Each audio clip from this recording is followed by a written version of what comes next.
እስክሪብቶው በፍጹም አልተከፈተም ክዳኑ እያሉ ብዙዎቹ ድምጽ እየሆኑ ነው።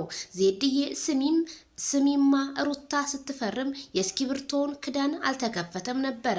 ነገሩ እንዴት ነው? እዩማ ተመልሰሽ ሩታን የፈረመችውን ፓርት ብላለች። የፈረመችውን ፓርትማ ቆርጫ መጣሁት አየሁትኝ። አዎ እኔ ክዳኑ ምንም እየተከፈተ አይደለም። እኔ በጣም ደጋግሚ አይቼዋለሁ ትናንትና ኮሜንት ስትጽፉልኝ።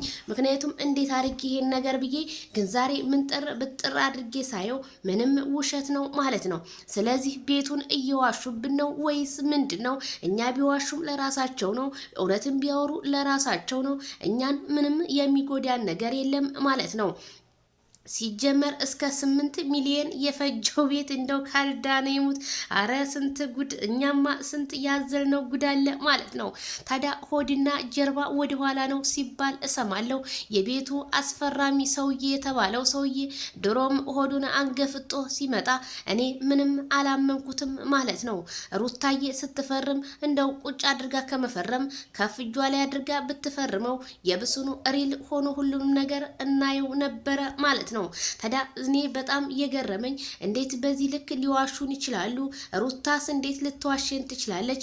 ቀለሙን እንኳን ትንሽ ይነቁብኛል አይባልም ወይ በማለት እኔም ለእናንተ አስተላልፋለሁ ማለት ነው።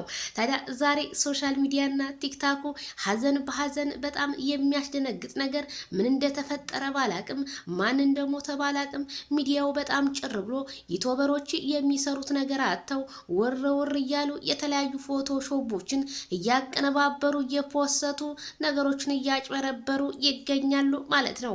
ታዲያ ማይክል ጃክሰን በዝምተኛው ገዳይ ትናንትና ቲክቶኩን ሲያነጋግር እየዋለ ዛሬ ደግሞ እስኪ ምን ይዋጣቸው መቼም ያለኔ አፋቸውን አይከፍቱም ብሎ ዝግትግት አድርጎት ሚዲያውን ዋለ ማለት ነው። ማይክል ጃክሰን ዛሬ ምንና ምን ይዞብን ሊመጣ ይሆን? የእሱ ነገር መቼም ድንገተኛ እንግዳ እንደሚባለው ድንገት ነገር ነው የሚያመጣልን። አረ አቶ ሄርሜላም ወዴት እንደሄደች እኔ እንጃ ምን ነክቷት ይሆን በማለት ቲክታከር አድናቂዎቿ እሷን ፎቶ እያቀነባበሩ አለምሽ ዛሬ ነው ዛሬ እያሉ ማን ልታገባ እንደሆን እኔም ግልጽ አልሆነልኝም እላቸዋለሁኝ። ታዲያ የሄርሜላ አድናቂዎች ከአብርሃም ጋር ሪል ላይፏን እንድትቀጥል ይፈልጋሉ።